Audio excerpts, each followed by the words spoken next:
인식이라는 것은 다른 모든 것에 대한 반석의 역할을 합니다. 과거의 어떤 것도 이 반석의 기초를 흔들었던 것은 없었습니다.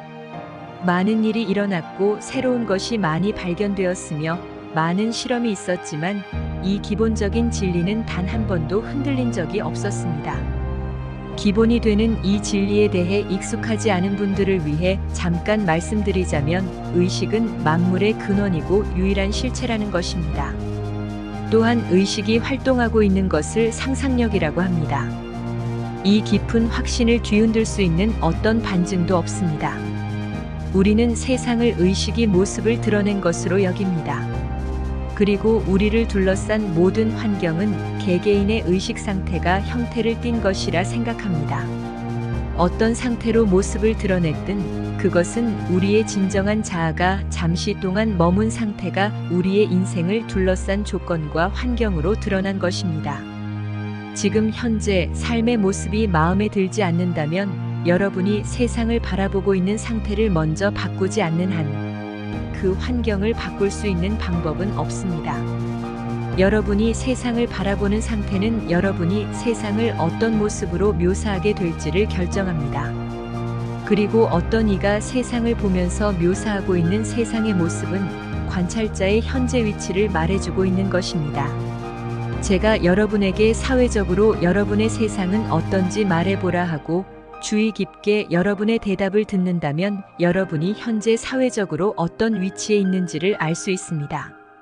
또 만약 여러분이 자신이 하는 말을 주의 깊게 들었다면 스스로 자신이 어떤 위치에서 세상을 보고 있는지를 깨닫게 될 것입니다. 여러분의 의식이 변화하지 않는다면 지금 보고 있는 모습 그대로 앞으로도 계속 보게 될 것입니다. 자, 여기 오랜 기간 동안 사용되면서 많은 다른 의미를 갖게 된 말이 있습니다. 바로 잠재의식이라는 단어입니다. 이제 잠재의식이라는 말에 대해 살펴보면서 이 말이 어떻게 정의되는지 보겠습니다. 사전에는 잠재의식에 대해 이렇게 정의를 내놓고 있습니다. 직접적으로 의식에 초점을 맞출 수는 없지만 적절한 자극에 의해서 의식에 초점을 맞출 수 있는 정신적 상태의 일부이다. 이것이 바로 이 놀라운 영역에 관한 정의입니다. 오늘날의 정신과학자들이나 정신과 의사들 그리고 심리학자들은 이것을 인간의 창조적인 힘이 있는 곳이라고 이야기합니다. 잠재의식의 활동으로 우리가 사는 이 세상 모든 것이 결정된다고 말합니다. 하지만 우리가 잠재의식에 먼저 접촉하지 않는다면 그것은 완전히 우리의 지배를 벗어난다고 말합니다. 이것이 잠재의식이라 부르는 것이고 다른 이들은 무의식이라 부르고 어떤 이들은 여전히 총체적인 무의식이라고도 합니다. 하지만 그들 모두 잠재의식은 그 내부 구조에 따라서 외부적인 세상을 만들어가는 창조적인 힘이라는 것에는 일치합니다. 그래서 잠재의식이란 어떤 체계를 가지고 있고 실체이고 형태를 가진 것으로 생각합니다. 우리가 보고 있는 외부 세상은 잠재의식의 구조에 의해서 결정된다고 주장하면서 잠재의식을 유일한 실체라고 합니다. 이 깊은 곳의 내부 구조에 어떤 변화가 생긴다면 객관적인 외부 세상에도 그것과 상응하는 변화가 일어납니다. 하지만 우리가 잠재의식과 접촉하는 방법을 알지 못하는 한 외부 세상은 잠재의식의 뜻대로 결정됩니다. 인간에게는 창조력이 있어서 그 자신에 맞춰 외부 세상을 지속적으로 만들어갑니다. 이 깊은 영역에 접촉하기 위해 사용하는 방법이 있습니다. 첫 번째는 모든 것이 다 꿈속에서 이루어졌습니다. 이 깊은 영역을 들여다볼 수 있는 또 다른 방법이 있습니다. 깨어있는 상태에서 이 깊은 영역을 볼 수 있는 방법이 있는데 우리의 상상력을 이용하는 것입니다. 상상력은 이 신비로운 깊은 영역을 들여다보기 위해서 사용할 수 있는 깨어있는 방법입니다. 고대인들이 진정한 궁극적 실체를 발견했다면 그것은 인간이 만들어낸 도구를 이용해서 발견한 것은 결코 아닐 것입니다. 그들은 궁극적인 실체를 발견하기 위해서 마음이 마음 스스로를 관찰해서는 관찰한 것들을 있는 그대로 기록했어야 할 것입니다. 과학에서 말하는 마음에 관한 설명도 마음에 관한 정확한 설명이 될 수 없습니다. 오늘날 깊은 영역을 들여다보기 위해서 상상력을 이용하자고 말했을 때에도 그것은 상상력이 그 자신을 보는 것을 뜻합니다.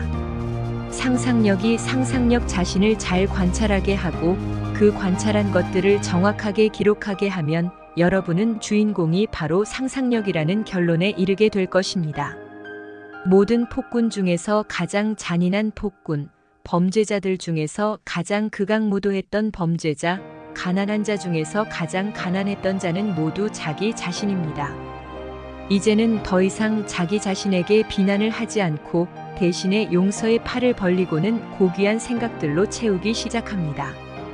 우선은 자신의 모습을 최상의 모습으로 상상하고 나를 둘러싼 세상에 그것을 나눠주기 시작해야 한다는 것을 깨닫게 될 것입니다. 왜냐하면 자기 자신과 관련해서 주변 세상을 묘사할 것이기 때문에 예전에 눈에 보이던 사랑스럽지 않은 것들은 이제 더 이상 보이지 않습니다. 이것이 바로 우리가 말하던 한 번도 흔들렸던 적 없는 반석입니다. 저는 여러분이 이 이론을 꼭 테스트해 봤으면 좋겠습니다. 설사 여러분이 이 이론이 거짓이라는 것을 증명하기 위해 시험하기로 마음먹었다고 할지라도 어쨌든 좋습니다.